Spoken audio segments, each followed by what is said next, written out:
Okay, welcome back to the Judicial Proceedings Committee. Today is Tuesday, March 14th. We are on voting list number 9, and we are going to start off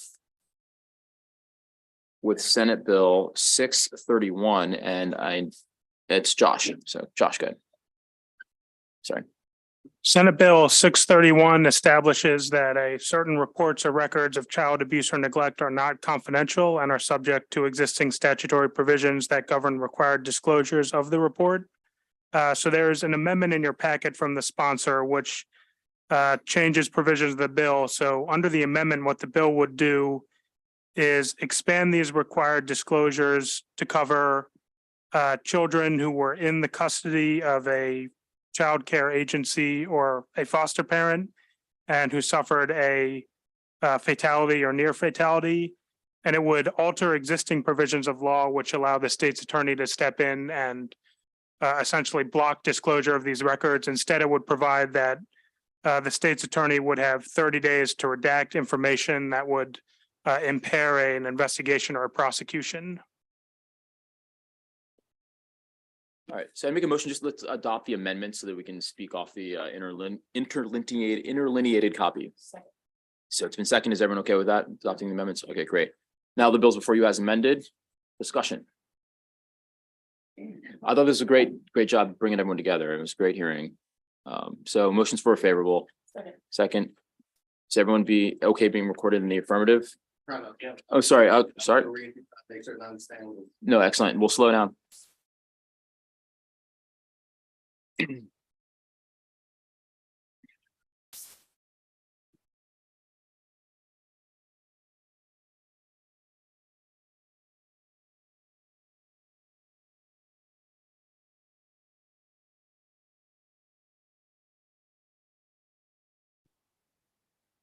Thank you.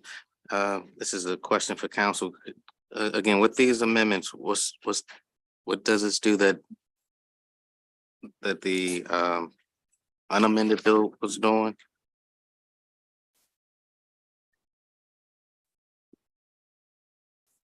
So the bill, the unamended bill did not include the provisions about the state's attorneys. Mhm. And yeah, I mean, otherwise, the expansion of the required disclosures is similar. So currently, under current law, the disclosures are only where the reports involve the actions or omissions of a local or state Department of Human Services. And what this does is essentially expand that to include required disclosures where anytime there's a report of child abuse and neglect, which involved a child who was in the custody of a state or local department or a foster parent. And in both cases, the child would have had to suffer a fatality or a near fatality. So the bill as amended has two provisions. Basically, it expands those required disclosures and changes up the role of the state's attorney in those disclosures.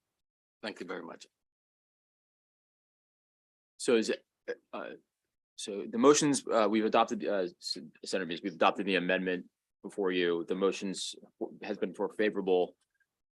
I think we're all in favor. So the bill passes 9-0. Okay. As amended with amendment. Okay, we'll now go to Senate Bill 21. Well, Senate Bill 21, as introduced, expands the definition of a person in a position of authority under fourth-degree sex offense. The bill also expands the application of fourth-degree sex offense to include specified individuals. Finally, the bill establishes that unless specifically charged by the state, a violation of fourth-degree sex offense cannot be a lesser included offense of any other crime. As requested at the last voting session, or actually, I guess it was 2 voting sessions ago, there is an amendment in your packet. It is amendment 143629/1. This is for SB 21.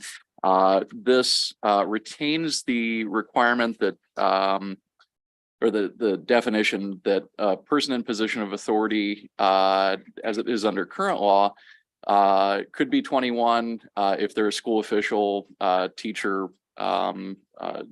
what's covered under existing law. But under the new language, that they would need to be at least 6 years older than the minor who is enrolled in or participating in the institution program or activity.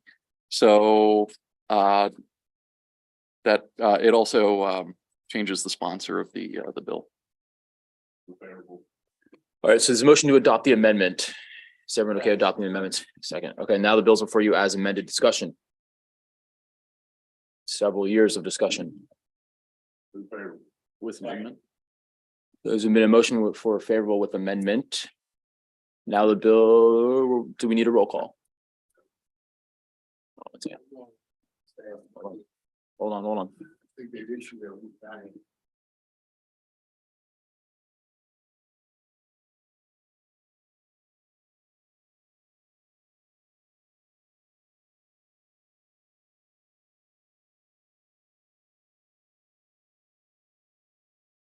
All right, so the bill passes with amendment 10-1. Okay. Excellent. 10-1. Senator Carter. No. Okay. All right. So now we'll move on to Senate Bill. Senator Carter. Can we go back to Senate? I think this is this Josh or is this is this Shamari? Senate Bill 851. All right, so Shamari. Senate Bill 851 alters statutory forms for a limited and general power of attorney to include certain provisions relating to the authority of an agent to perform certain acts to assist the principal in meeting eligibility requirements and qualifying for certain government benefits or programs, and alters certain provision in a certain statutory form for a limited power of attorney relating to the authority of an agent to make a gift of part or all of the principal's property or to take certain actions with respect to certain trusts. There is an amendment in your packets. This amendment is from the Maryland Bar Estates and Trust section. It was adopted by the House. Amendment number 1 is technical. Amendment number 2 does a lot of things. It gives a warning that granting of the power of attorney may reduce property rights and access to assets. It also adds provisions dealing with trust and estates. It authorizes a principal to grant certain powers, specific powers relating to successor agents, compensation, gifts, or transfers, and opening joint accounts, and beneficiary designations. And it clarifies the force and effect of the form. It also adds government that's on page 23 of the reprint to clarify that this form is to allow the principal to qualify for governmental benefits or programs. Just making a motion to adopt the amendment so we can work off of just the interlineated copy. Is everyone okay with the second? All right, great. So let's take a second to discuss.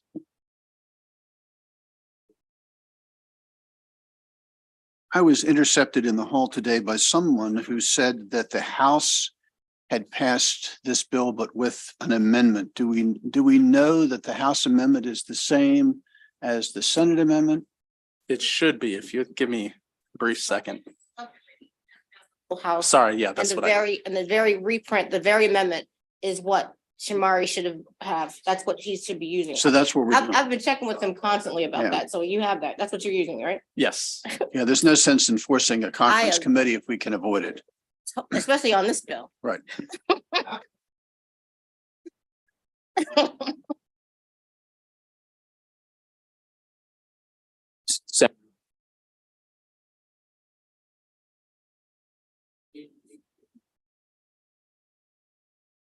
Further discussion? All right, what's your pleasure? It's been a favorable within second. Is everyone okay being recorded in the affirmative? Someone nudge him. Oh,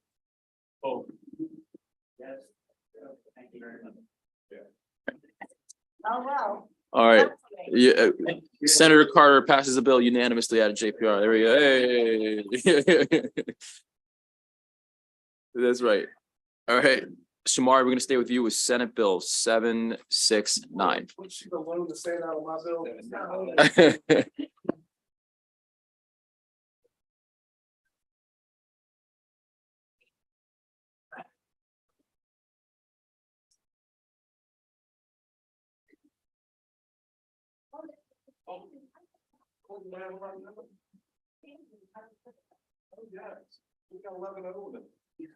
So this is an unprecedented development in JPR. So now, all right. No, she can just correct it. So that just for the record, Senate Bill 21 is unanimous. And so too is Senate Bill 851. All right. Senator Carter and Senator Folden making it happen in JPR. All right. All right. Yeah, someone call Sine Die right now. All right, Senate Bill 769, Shamari, if we get just 1 second, go ahead. Senate Bill 769 allows Baltimore City to claim residential real property of a decedent's estate if disclaimed by the estate. Person seeking to recover an interest in property is forever barred if Baltimore City acquires title. The bill also exempts transfers of residential real property to an heir to an estate who enters into a tax payment plan with the Baltimore City Bureau of Revenue Collections, or two, to the city pursuant to its authority under the bill to acquire title to disclaimed residential property. Do we have a delegation letter on this? There is a delegation letter that should be in the packet.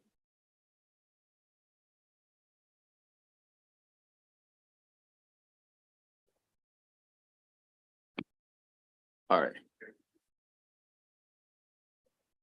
No amendments. Senator Carter, what is your pleasure on this delegation bill? Second, we've got a delegation letter. Second, is everyone okay being recorded in the affirmative? All right.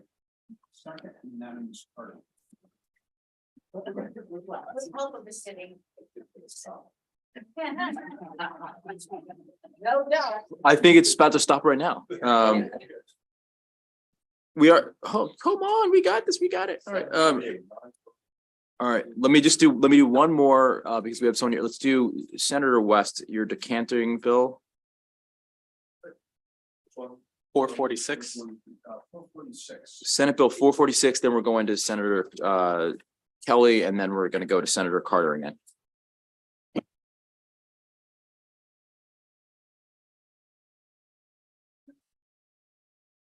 That's me. Yep.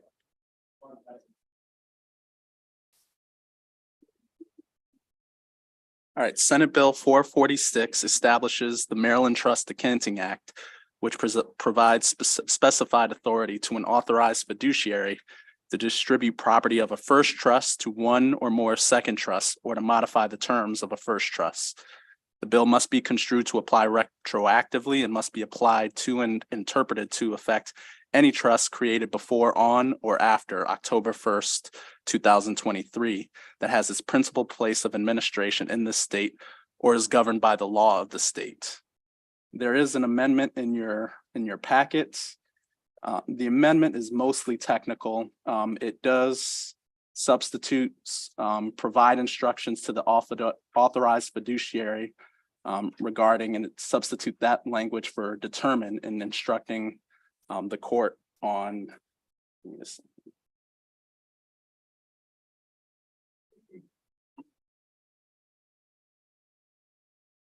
whether a proposed amendment or proposed or attempted exercise of the decanting power is allowed under the subtitle. I think that's just the clarifying language.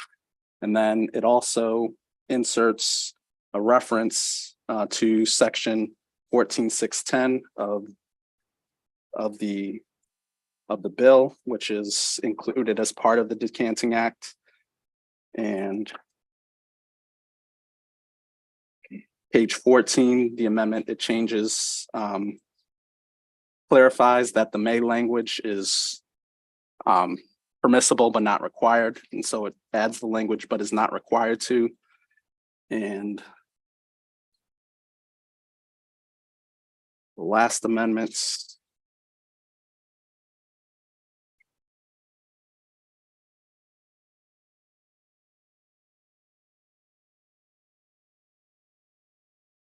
It's really just a technical change. It strikes the language unconditional includes an interest subject to the sole to other than a requirement that a charitable organization be in existence or qualify under a particular provision of Title VI of the U.S. Code on the date of distribution if the charitable organization meets the requirement on the date of determination. I'm gonna have Senator West provide a brief explanation, and then if the member of the bar would like to come up to Yes, further explain, but so, go ahead. Sarah Call is with us. Again, she was here for the hearing. Sarah, could you come up and sit at the front desk? Or you can stand there, that's fine. In case anybody has this is a complicated bill. It's the product of a lot of work by the Executive Council of the Maryland State Bar Association's Estates and Trust section. And it's very complicated. Sarah, if you are interested, I have a long explanation of this bill with all sorts of examples as to how the bill would work, which I can provide to you, or you can just ask Sarah your questions if you have some. I just get an example of what. Sarah, could you give Senator Muse an example of how this would work in real life? And what problem it's solving or what's it changing about what presently is. Okay. Sure, absolutely. Thank you, Senator, members of the committee. So the problem that we're trying to solve here is that circumstances are changing. We have a trust that's set up from a decedent, and maybe the trust was set up so that it automatically terminates and distributes out to a beneficiary at age 30. And then when the time comes, it turns out that the beneficiary has an addiction or I read that example. Yeah, so Okay. that's the most common example is there's changes in the beneficiaries, but also there's changes in tax law. So sometimes there's technical provisions in a trust instrument that are intended to save estate taxes, but now the situation has changed and there's more of a concern about income taxes. And so, wanting to make those minor tweaks that would be improving the trust instrument.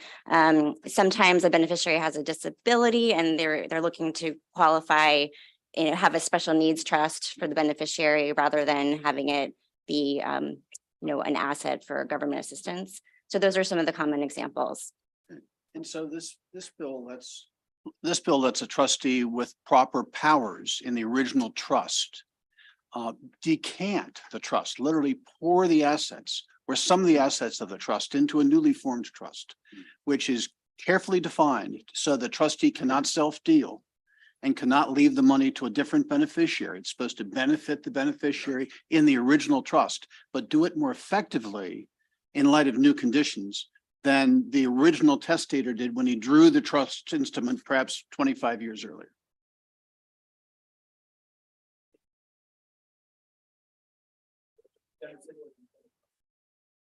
Thank you. I'm curious about the tweaks or the amendments. Why the change from the provision of instructions to having the court determine? Certainly interested on page 14, why the language "but is not required to" is needed after "may," because "may" is not "shall." So I mean, why do you need the extra language? And I'm trying to understand the amendment on page 15. Sure. Thank you, Senator. So the amendment relating to determine was requested by the judiciary because they were concerned that providing instructions sounded more like providing legal advice. Okay. So Thank that you. we changed that for that reason. The clarification on "may" but is not required to, we did go back and forth a lot. This was requested by the elder law section because they felt that the Social Security Administration might review these two provisions as a choice. And so they would only support the bill if it was clear that it wasn't required to do one or the other. Gotcha. And the 15? It's the changing of, is it, An unconditional, yes. So at drafting when we initially took the Uniform Act and tried to define unconditional, we thought that the drafters had done a great job changing it and improving the definition of unconditional. Mhm. But ultimately, some readers were concerned that deviating from the Uniform Act language might change it slightly. So put it we back. went back to the Uniform Act definition. Thank you very much.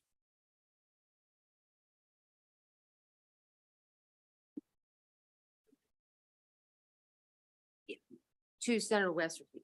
So this is modeled after the uniform. And can you characterize how, if at all, it's different? Well, let's put it this way. Are any differences really technical and or just conforming to way we already had some existing law in this area? And could you assure us that you didn't make any substantive changes between the uniform code and what we're looking at here? Right, good. Yes, thank you, Senator. The question, the substantive difference, the only substantive difference that we changed from the Uniform Act was, and I'll see if I can pull the right page.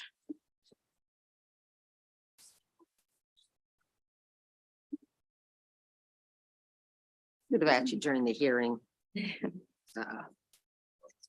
I'm sorry, we don't have to delay this too much. Is it hard for you? No, to it's find it? okay. I mean, Do you I will remember? tell you is that it's modeled off of the Virginia code. So Virginia made a change to allow a slightly expanded ability to delay the ages of so if a trust has distributions that have to terminate at age 30, for example, Right. and you have a trustee who has limited discretion. So normally, you can do more decanting when you have expanded discretion, but if you can only make distributions for maintenance, support, health, and education, Yeah, then you have a limitation on what you can do with the with those ages. right. But we've added the provision that Virginia added to allow you to delay those distributions as long as you keep that intact in trust for that particular beneficiary. So you delay the distribution, but you can't distribute it to anyone else, and then it vests in that beneficiary's estate. So that language is the substantive change. Everything else is just sort of style preferences for That's Maryland. perfect. Thank you so much.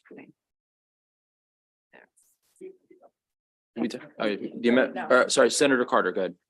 Thanks, Mr. Chair. What's the rationale for why the bill is retroactive? And it says on or before October 1, 2023. So anything, so the way I read that, that's anything from the beginning of time? Yes, you would. A trustee who was using this act would be able to take existing trusts that were created in the past and be able to decant it today. Under that was the intention, would be not to just apply to. So if for any trusts that don't want decanting to apply going forward, the trust agreement itself can say, I don't want decanting to be allowed. It's only really effective if we have trusts that are already in existence.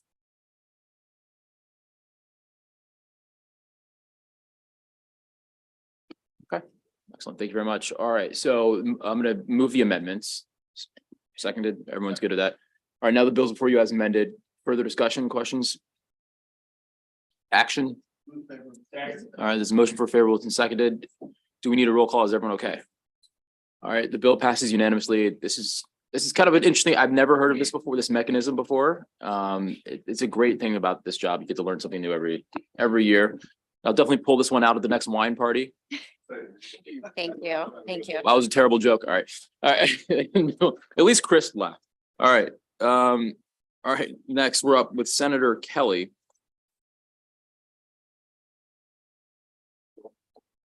I'm trying to find it. 129, Senate Bill 129. Senate Bill 129 repeals the exemption from prosecution for specified sexual crimes if at the time of an alleged rape or sex offense, the defendant was the victim's legal spouse. There are no amendments in your packet. However, there was a request to change the sponsorship of the bill. The current lead sponsor on the bill as it was introduced was Senator Lee, and Senator Kelly has taken up the bill. All right, the motion's been, the amendment's been moved, it's been seconded. Everyone's okay with that. Now the bill's before you as amended with an amendment. Motions were favorable. It's been seconded with amendment. Do we need a roll call? All right, the bill passes unanimously. All right, Senate Bill. We're gonna go to Senate Bill 97.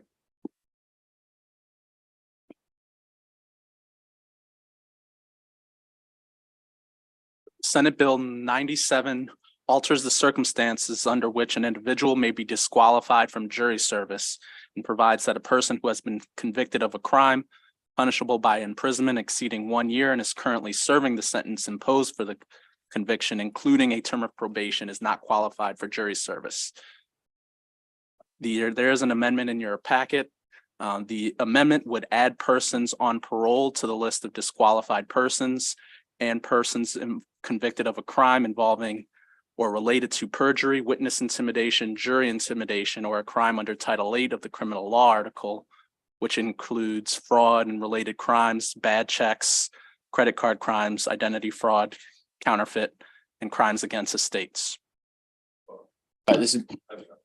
No, yeah, sure. So currently someone serving a sentence of up to a year could be selected, and is that? No.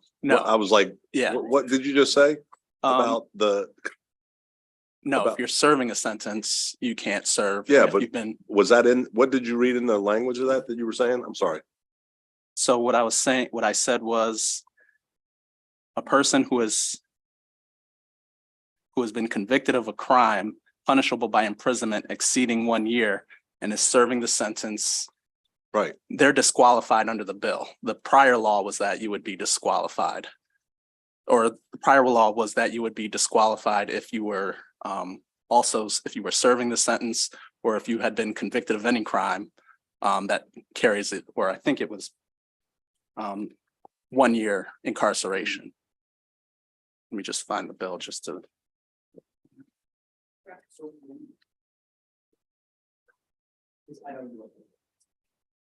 Oh, yeah.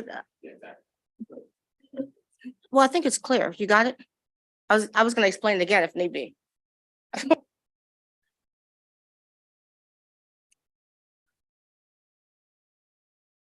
All right, so this is my amendment. I'm gonna move the amendment. So the amendment is just the one that he just read off, which excludes these offenses. So a crime involving or related to perjury, witness intimidation, jury intimidation, or a crime under Title 8 of the Criminal Law Code.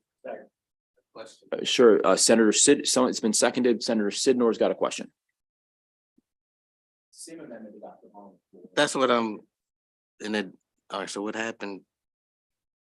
Yeah, I'm gonna vote against the amendment.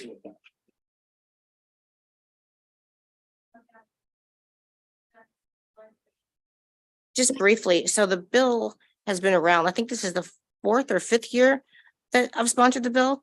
I think 1 year, I think it actually got, I don't know, I remember. But the point is that we had passed a clean bill out of here and then an amendment was adopted on the floor, which did these exclusions. But the House bill, I think, was clean. And so the bills weren't reconciled.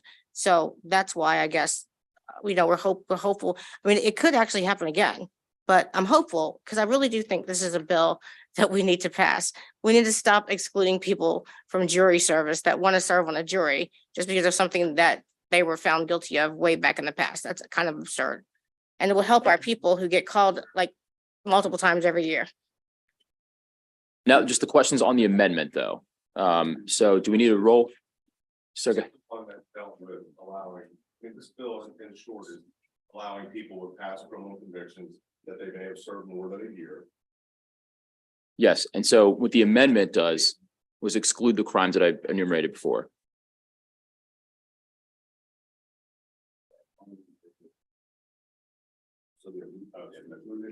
So I'm trying to move the amendment. I count.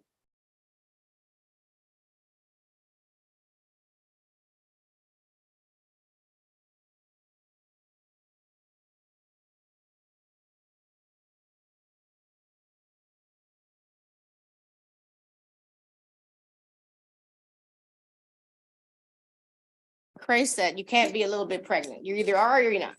You either served your debt to society or you didn't. You're either citizen or you're not. That's Okay. Everyone's got jokes today. Everyone's got jokes. All right, so the amendment carries. Okay, now the bill's before you as amended. Is there further discussion? Senator James has a question. All right, y'all. Senator James got a question. So now, if people that have been previously convicted can now serve on a jury, can lawyers still voir dire about that? And is it allowable to disqualify them for that conviction? You know, because somebody might assume you were biased in some way for or against the criminal system. 3 challenges, which you can disqualify somebody for any reason, and then there's still disqualifications for cause.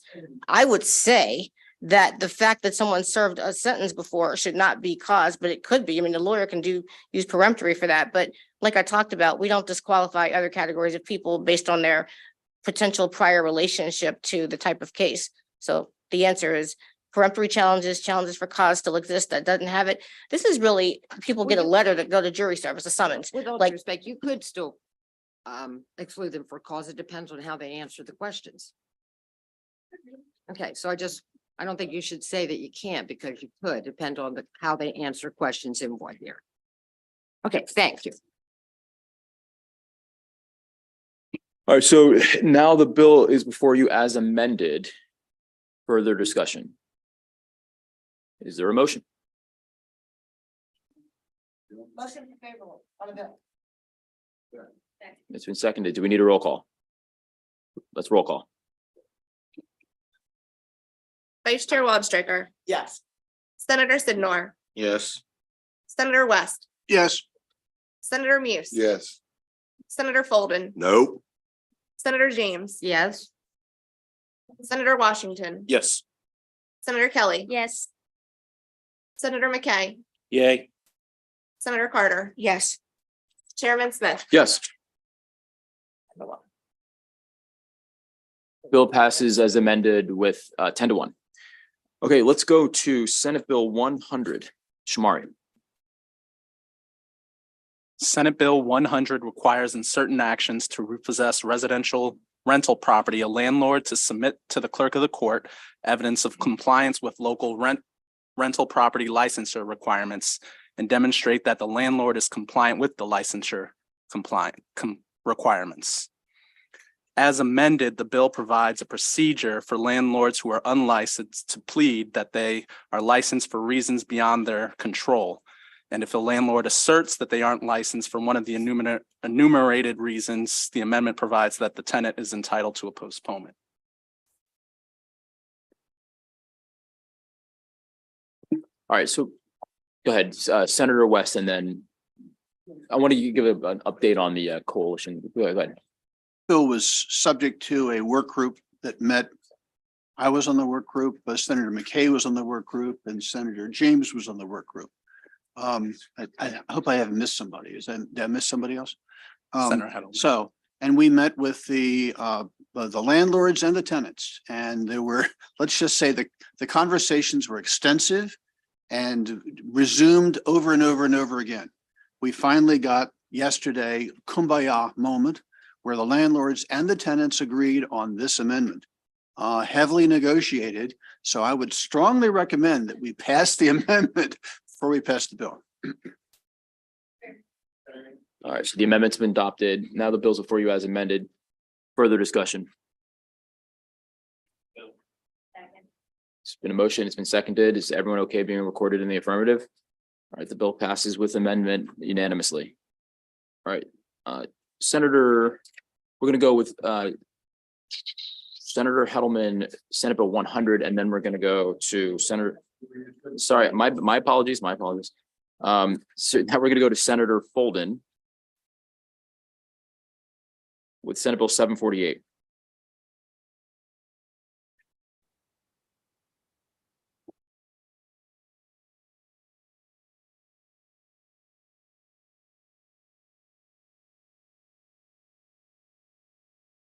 Senate Bill 748 establishes standards and procedures for the registration of a military vehicle which the bill defines as a wheeled multipurpose vehicle, including a trailer that was manufactured for military use by or under the direction of the United States Armed Forces or the armed forces of another country, subsequently was authorized for sale to civilians, meets federal motor vehicle safety standards, and has a vehicle identification number or unique serial number.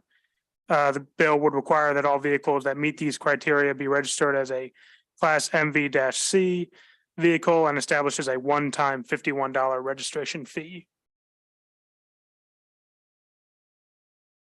There's been a motion for favorable, it's been seconded. I like this bill a lot, it's great. We need a roll call, is everyone okay being recorded in the affirmative? Okay, excellent. All right, we're gonna go to Jamie. Senate Bill 615.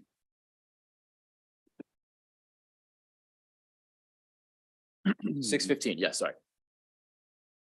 Thank you, Mr. Chairman.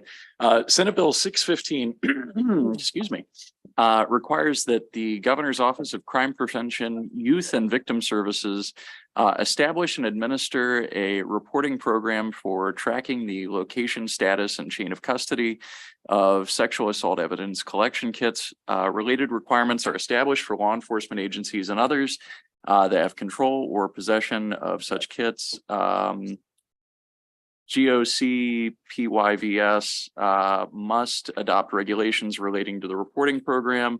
The bill also clarifies that the existing rape kit testing grant fund may be used for equipment, supplies, personnel, and outsourcing necessary for the testing of kits collected before or after the establishment of the fund. No amendments have been submitted. Were there fiscal concerns? They've given us the go ahead. The effect fiscally was 119,000 in expenditures in 2024, and then in out years, it ranges from 145,000 to 167,000.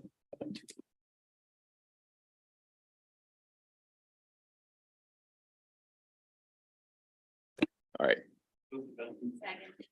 The motion for favorable has been seconded. All right, everyone's been recorded in the affirmative. All right, the bill passes unanimously. No, none submitted. No amendments.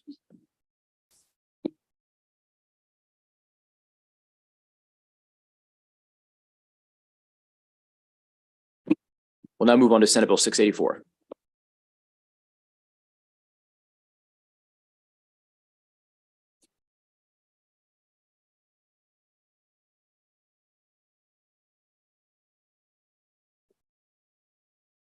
Thank you, Mr. Chair. Senate Bill 684 requires a commitment unit to include the name and telephone number of the lead victim services employee of the appropriate state's attorney's office and specified notifications given to victims, victims' representatives, or witnesses regarding the release from confinement of a sentenced defendant or child respondent. There is one amendment in your voting packet, and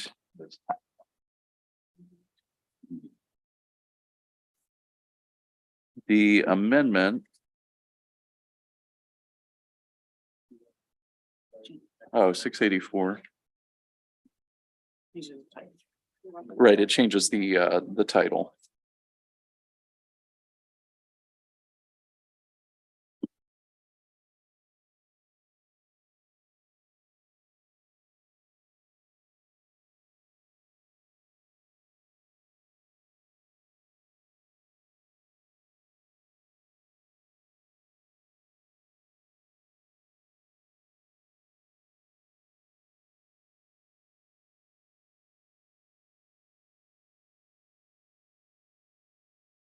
All right. So you. Got it. All right. The movement, removing the amendment. It's been seconded. Is everyone okay with the amendment? Okay. Now the bill's before you as amended. It's been a motion for favorable. It's been seconded. Is everyone okay being recorded in the affirmative? Okay. Next. Excellent.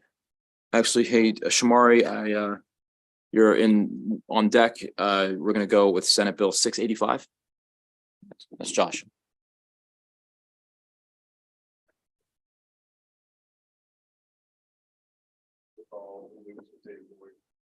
We did, yes.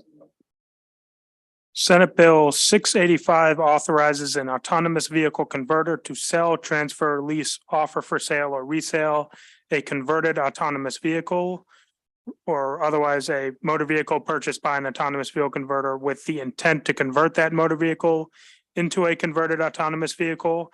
The bill would apply only to motor vehicles intended for commercial or industrial use.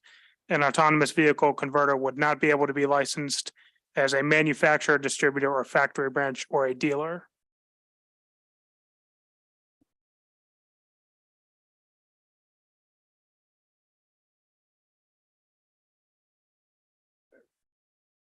There's a motion for favorable. It's been seconded. Is there any discussion? All right. Is everyone okay being recorded in the affirmative? All right, bill passes unanimously. Shamari, we're up with Senate Bill 5.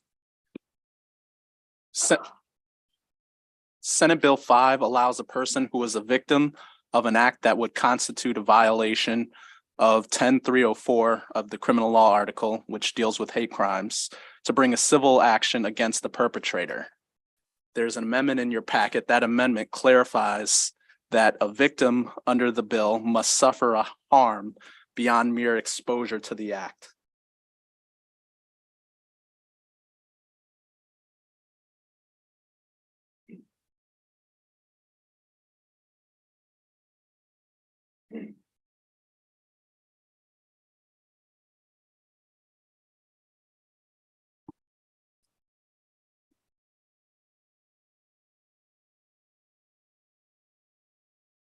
All right. Discussion on the amendment.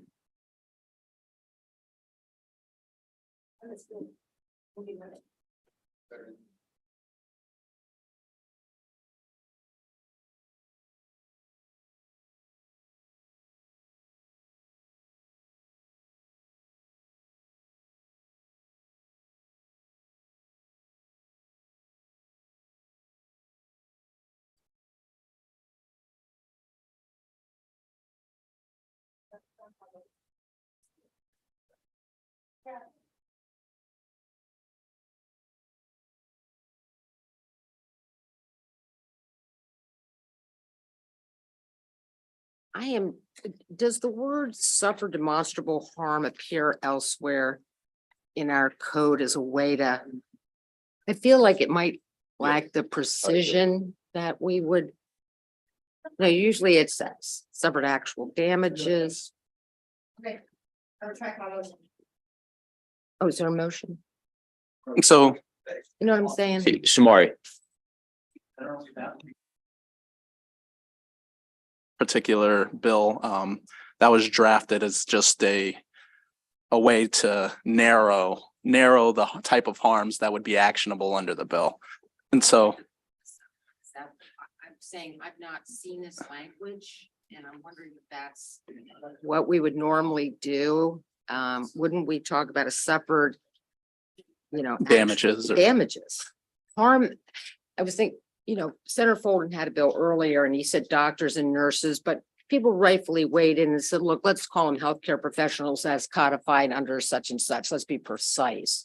So I'm not familiar with this language and how it would be understood in a court. And how it relates to the mere exposure of the act, unless you would say something like has suffered actual damages beyond. I'm not sure about that language, hey, I'm gonna hold this bill. just the language. Yeah, I'm gonna hold it to tomorrow Okay. at the very least. I need Clean to that up. reread that and we should talk, so. 462.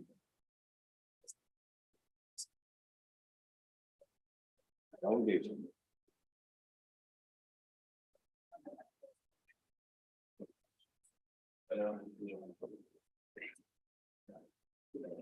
What bill is this?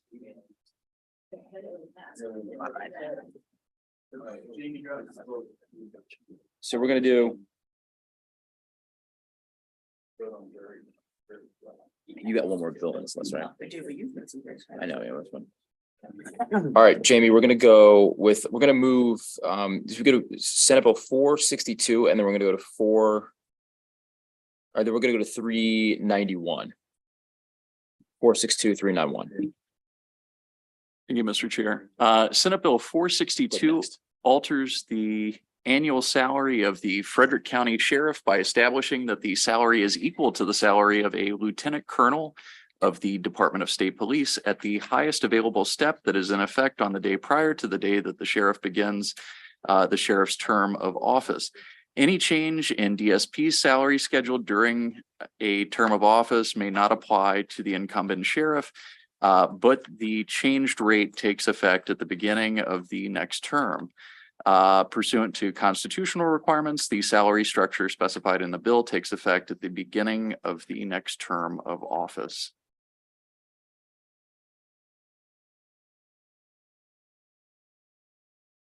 Just refresh my memory, because I feel like we had a bill last year that Senator Huff had dealing with the Frederick County sheriff's salary. What happened with that? Got it built in the house. Okay, I knew we passed it though. Yeah, the local courtesy bill and kind of, there's my sheriff in Frederick County at the same pay, so I have 16 years. So this increase doesn't apply to him. It's the next sheriff. Okay, Which would have been him if that bill had passed last. right.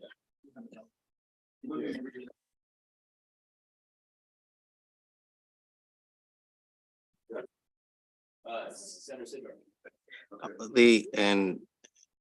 I remember there being some questions outside of the hearing about this, about whether or not your county executive or county council, if they were apprised, because I think it comes out of the local budget. I'm assuming they're good too. What's the delegation? It's the delegation. And they found local, I mean, they approved it. They said, yes. Yes. Okay, well, we can't, local courtesy. It was a unanimous one in the delegation. It was 11-4. 941. 941, there you go.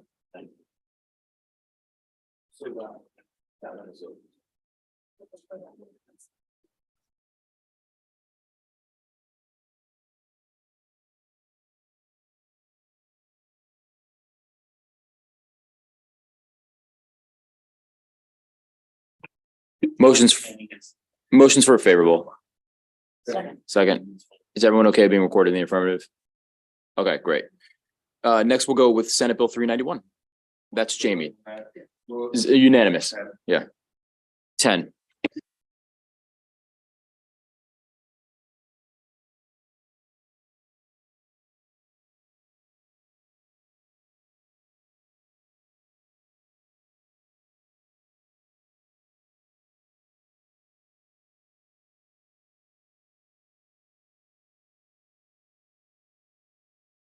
Yeah, sorry. Thank you. Senate Bill 391 requires an assistant state's attorney to meet with a victim of sexually assaultive behavior at the request of the victim after a decision by the office of the state's attorney not to file charging documents against an alleged suspect or to dismiss charges against an alleged suspect. There are no amendments in your voting packet. It's been a motion for a second. It's been. Okay.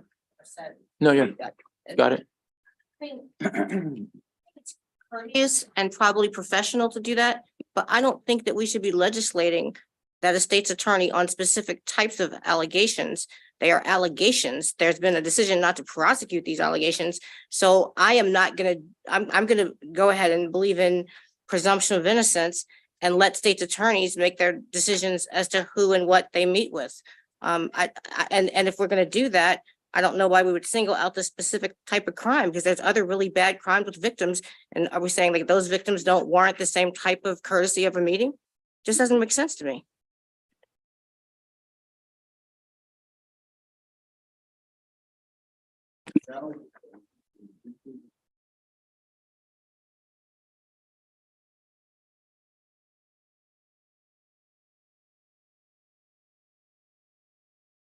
What's the sanction? Doesn't Right, provide- so they're basically, it's impotent, Bill, nothing happens. not enforceable. Being made. It's a feel good, do nothing. We said we did something.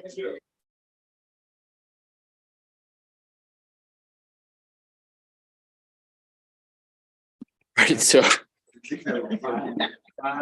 a Jill Carter fan right now. is everyone okay being recorded in the affirmative? Except for Senator Carter. Okay.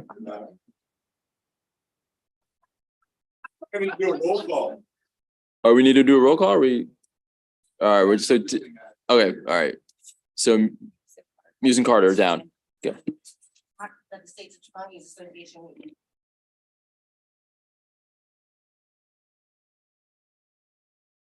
Really over the top dictating to individual states attorneys how they do their job and singling out.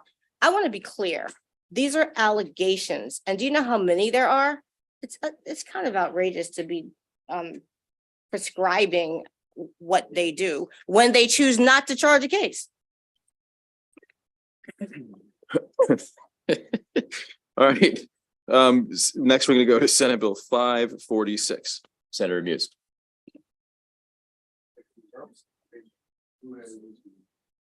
That is me. They were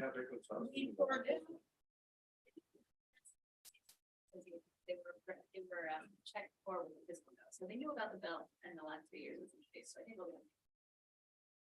They're fine, yeah. Thank you, Mr. Chair. It's Senator James got it. Senate Bill 546 alters provisions related to criminal immunity and sanctions for violations of pretrial release, probation, or parole for individuals who seek, provide, or assist with the provision of medical assistance for medical emergencies involving ingestion or use of alcohol or drugs. There are no amendments in your voting packet, although in past years with bills on the subject, it has sort of been helpful to look at the history of the law as it developed. So I put in copies of the bills going back to, I believe, 2009 that established the section of law and demonstrate how it developed. But that's just there for your benefit if you're interested. I feel like I had this bill.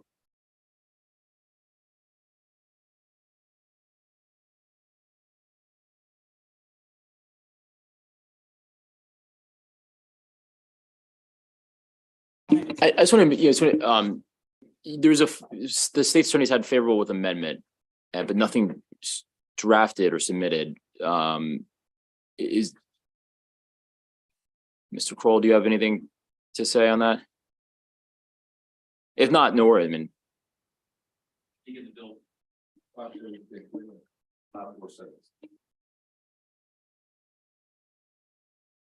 the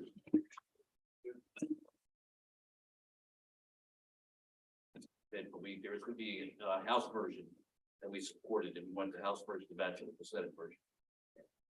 And they did what with their Voted on it amendment? today. I'm sorry, They voted on it today. and the amendment did what to the, with reference to the bill? The amendment that we were asking for is when you put matches the House.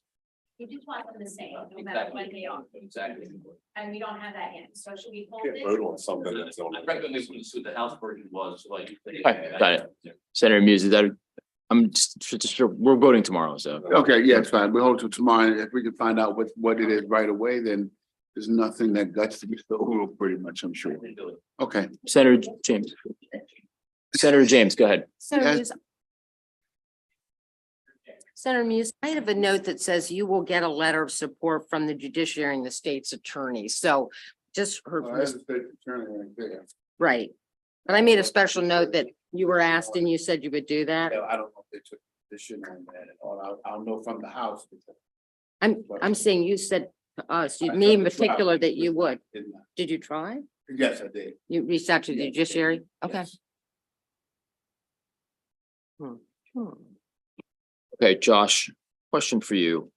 For Senate Bill 229, did we get the Montgomery County delegation letter? Yes, I believe we did. Let me double check that. 229. We did, yes. Okay, let's move on to that one.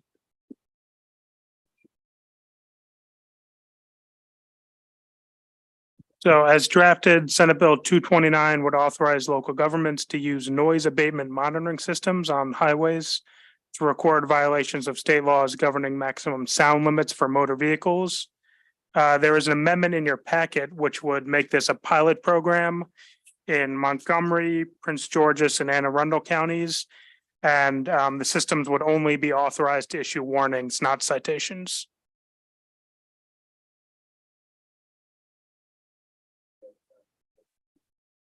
Where this is going to be a pilot, did we get any response from any of those counties saying, okay, yes, we agree? Whether it's Prince George's or Anne Arundel County or what? Prince George's and Montgomery County had delegation letters on it. Okay, Not sure. I would have to check for Anne Arundel on that.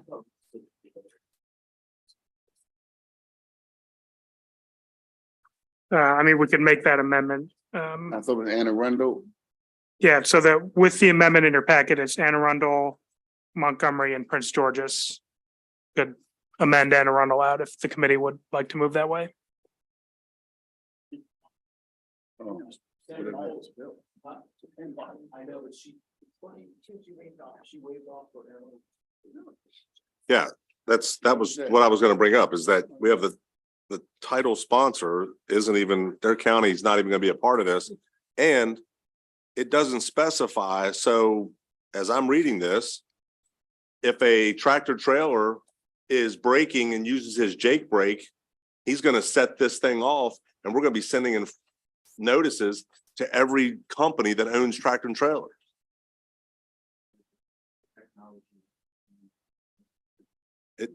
I don't see anything that says that it doesn't include that. It just talks about recording images that are triggered by a certain noise level, a Correct, and decibel that's- level recorded for the motor vehicle. Correct, and that was the facility thing that you could see, and it said that it had the ability to pick up the unit that's right in front of it, not the units that would be next to it or what. Yeah, but what I'm saying is if a tractor and trailer has to engage, uses their Jake brake, depending on where they put them, because I know I'm gonna be shocking everybody when I say this, but Montgomery County has a history of placing speed devices at the bottom of hills. So hell, who would I be to say that they would not do the same thing by putting one of these noise abatement devices at the bottom of a hill where a tractor and trailer is coming down and using his Jake brake and causing the noise abatement device to activate, snapping a picture of its tag, and thereby causing a violation. A violation now.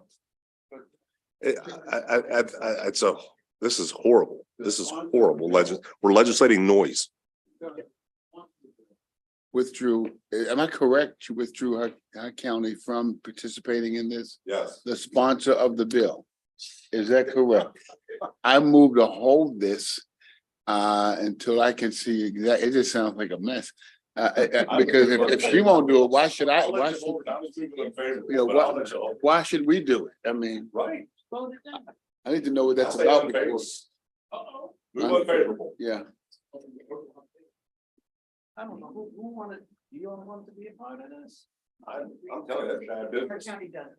You could, want to limit it to Montgomery County? Yeah. The amendments are limited. Took it out of hers. The amendments are limited to Montgomery and Prince George's at the moment, because we don't have that in the amendment, but we're gonna have that in there. We'd have to strike Anne Arundel if we don't have a letter. I mean, if she took it out of her own county, why do I want it? Wasn't my problem. Why are you on? I don't know. I have no idea. I didn't know. There's an unfavorable on the floor. Amend it. We're gonna amend it. Oof. Oh, this is a rowdy crowd right here. All right. Senator Sidnor, go ahead.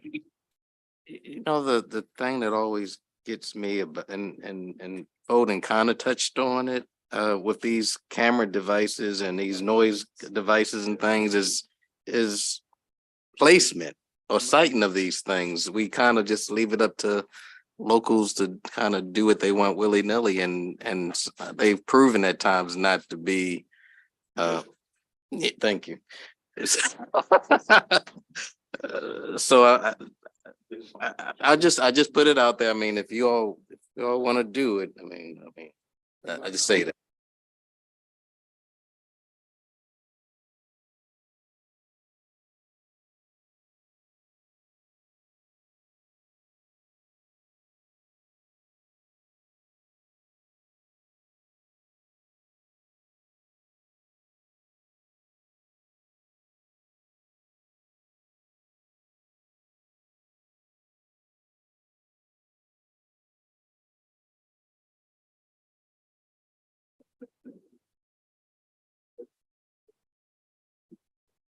Senate Bill 164. So Senate Bill 164 generally exempts an obligor whose income is at or below 300% of the federal poverty level from provisions requiring the MVA to suspend the obligor's license to drive if the obligor is out of compliance with a child support order. So there is an amendment in your packet. My understanding is this was worked out between the sponsor and the Department of Human Services. The amendment would lower that income threshold from 300% to 250%. It would clarify the language around how you determine what a person's income is. And it would also modify provisions that specify that a holder of a non-commercial driver's license, under current law, they would be notified after 60 days. With the amendment, that would go up to 120 days, which matches the notice period for people who hold commercial driver's licenses.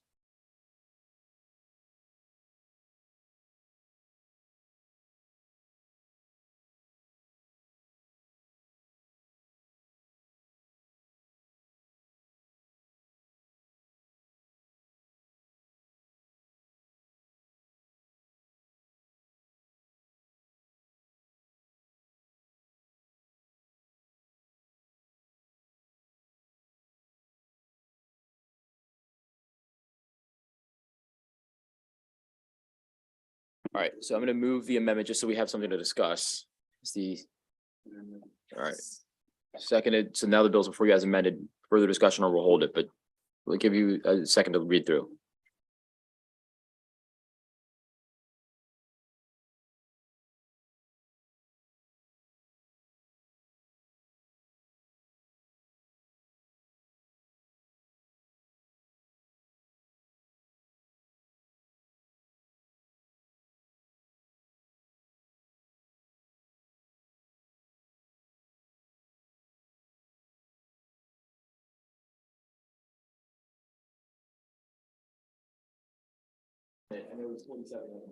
So yeah, the bill did pass the House last year in largely the form that it was introduced.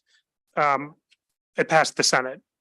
I think the department this year came in. I don't believe the department came in on the bill last year. So that's really the difference in how this has proceeded. And the department worked with the sponsor, and the amendments you have before you are the result of those discussions. All right, now the bill's before you as amended. It's a motion. Favor, it's, all right, is everyone okay being recorded in the affirmative? That's that two-party consent stuff right there. I like how they had the guy from the NSA coming in talking about, let me just study your two-party consent law. It's like, really? Like, we always want to listen in on some of your more conversations. All right. All right. I think he's actually my constituent too, so I love you, but yeah. All right. Hold on. So the bill passes as amended. Hold on.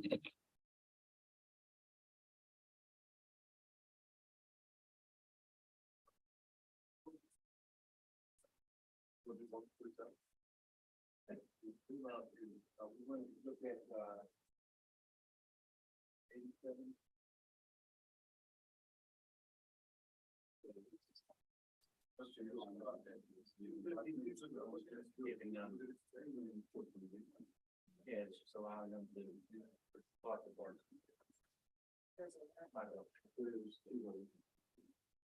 Everybody's invited out. Commissioner can pay for it. Sheriff.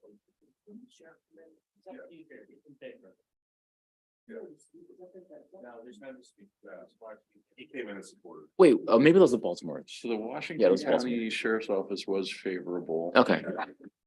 That's right. Thanks for reminding that, yeah. Okay, got it. I think it's. Everybody's in Kumbaya. Okay. So this is Senate Bill 428. Jamie, go ahead and read it and then we'll, So Senate Bill 428 authorizes full-time sworn deputy sheriffs and correctional deputies in the Washington County Sheriff's Office who are at or below the rank of sergeant to engage in collective bargaining with the Washington County Sheriff and Washington County Administrator. Any additional funding required as a result of collective bargaining agreements is subject to approval by the county commissioners. The bill's provisions may not be construed to authorize or otherwise allow sworn deputy sheriffs or correctional deputies to engage in a strike. The bill also alters the statutory provisions that specify the grounds on which a deputy sheriff of a specified rank may be discharged. It takes effect July 1st, 23. And there are no amendments in your voting packet. However, there is a delegation letter of support in your voting packet and letter of support from the county commissioners. all right, so motion for favorable, it's been seconded. Is everyone okay being recorded in the affirmative? All right. Bill passes unanimously.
Senate Bill 742.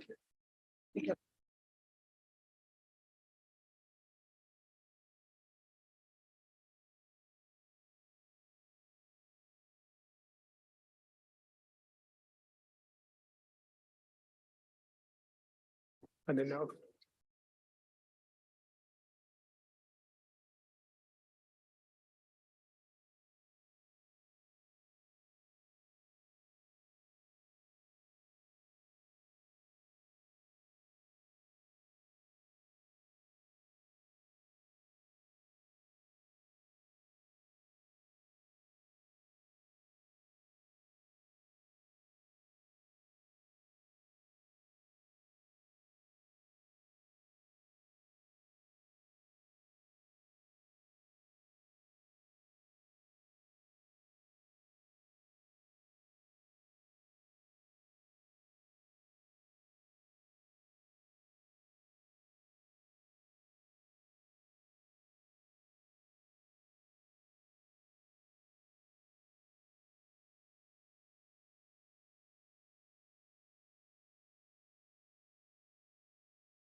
So we're gonna, so.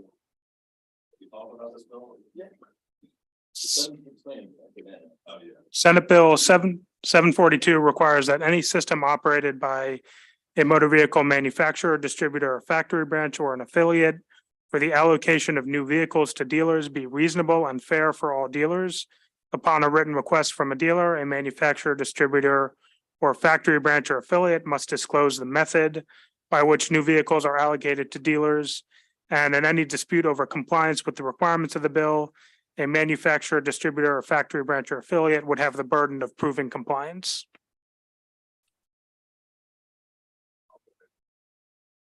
Speak to the elephant in the room.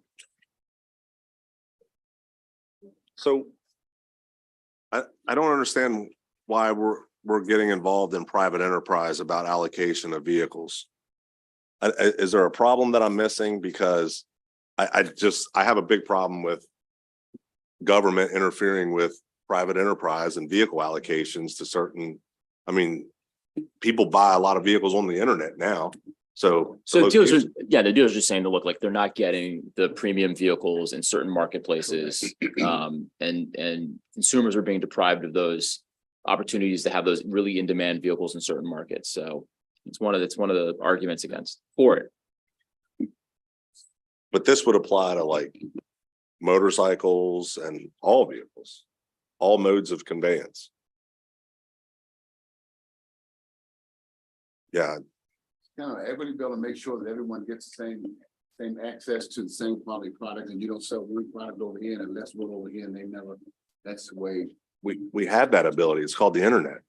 It's not really. It's not just that. No, it's not.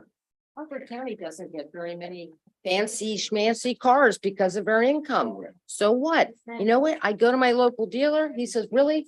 He finds it, he brings it to me. The reason they don't always have what you might consider fair and reasonable is that it's business and market driven.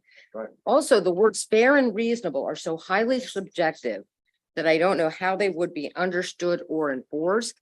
And then you would ask the manufacturer to basically prove a negative that they did not do something unfair, unreasonable, which really, when you're going to put a burden on somebody, the person who feels the burden hasn't been met is usually the moving party. So you're actually putting an onus on them to prove a negative, which I also think is unworkable. And I wish I had a lot more cars in my neighborhood. I really do, but I do get the market and the fact that, you know, they can't have them on the lot, but if you were saying they won't be delivered upon request, and even after a customer shows up, that I could understand and I think we could deal with. And we could certainly say you can't deny a reasonable request to have a car brought to you locally to look at. But I'm not hearing that. I'm hearing that I think, maybe I don't understand the bill, that you want these bills to be available on the lot, which has a lot of overhead and expenses and driven by market forces that honestly, I don't understand. And I thought if we, 45 days, the dealer actually gets paid by the manufacturer for it to sit on it. After 45 days, approximately that time, if it's sitting on the lot and has not been sold, they have to actually pay back then. So actually, the dealers are in favor with, that was my issue with it.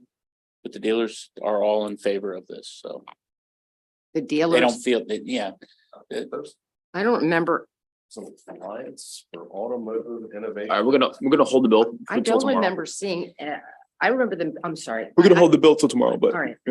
Yeah, the Maryland Dealers Association gave favorable oral testimony on it. So.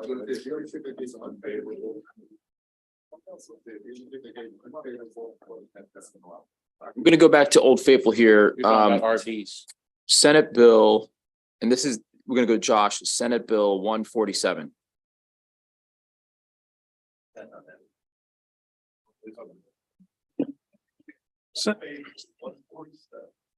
Senate Bill 147 increases penalties for violations related to racing and speed contests and also establishes a statewide prohibition on exhibition driving. The bill also authorizes a police officer to order the towing and impounding of a vehicle that is driven in a race or speed contest or is the subject of an exhibition driving violation. So at a prior voting session, the committee adopted an amendment which removed penalties in the bill related to causing death. So there is not currently an amendment in your packet, but at a previous voting session, there was an amendment discussed, which if you turn to page 3 of the bill in the definition of exhibition driving in paragraph 2, which starts on line 22. It currently reads the transportation of a passenger on or in an area of a motor vehicle that is not designed or intended for a passenger transport, such as the hood or roof. It would strike most of that language and simply read the transportation of a passenger on the hood or roof of a motor vehicle.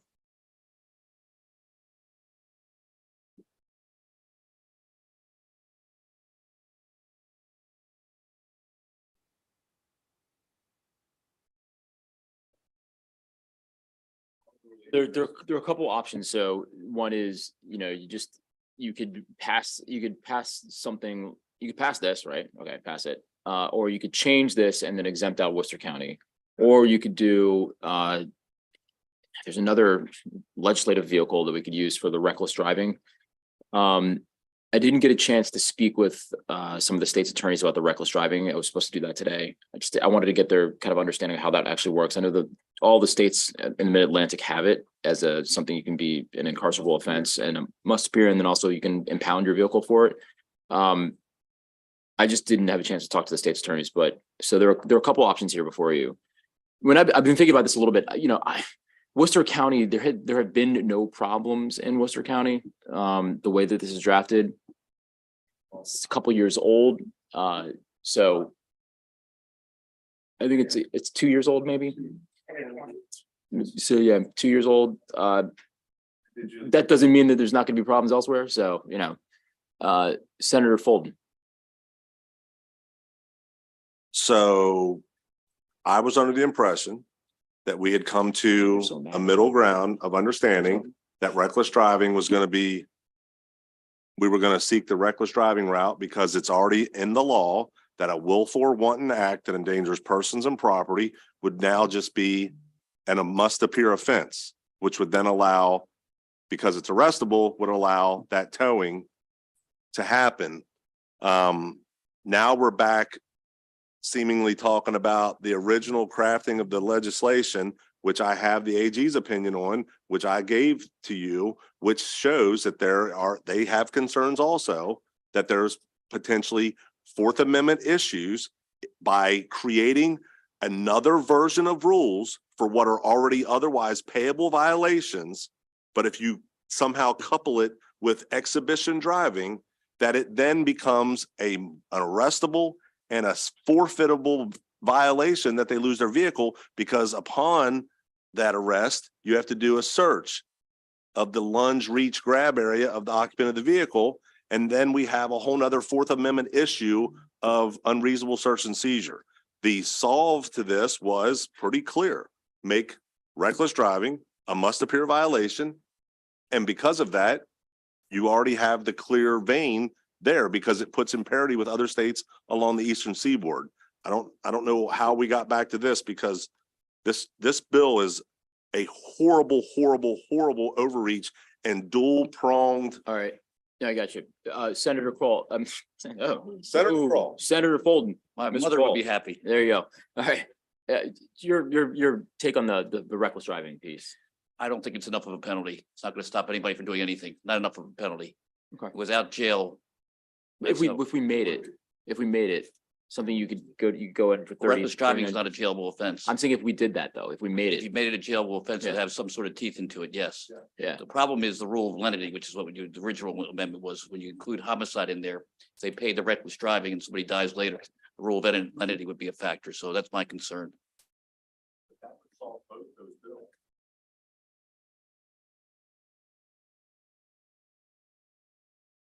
Rule of lenity would be if you pay the underlying offense, okay, and then someone dies thereafter, they're charged with reckless driving, that could preclude us from prosecuting a murder case. So I gotta look at the language before I agree to it, but The reckless would not be payable. It would be must appear, which then would exclude that possibility. speeding is reckless driving in Virginia. If you go over 30 miles an hour, they call that reckless driving.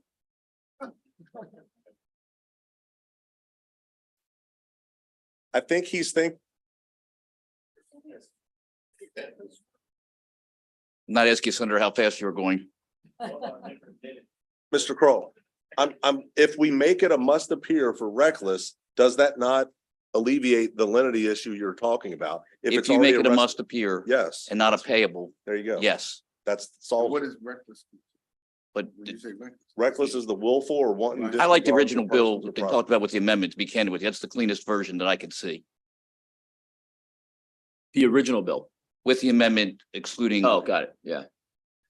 Have you, homicide. yeah, That to me solves any of the issues that I've seen so far.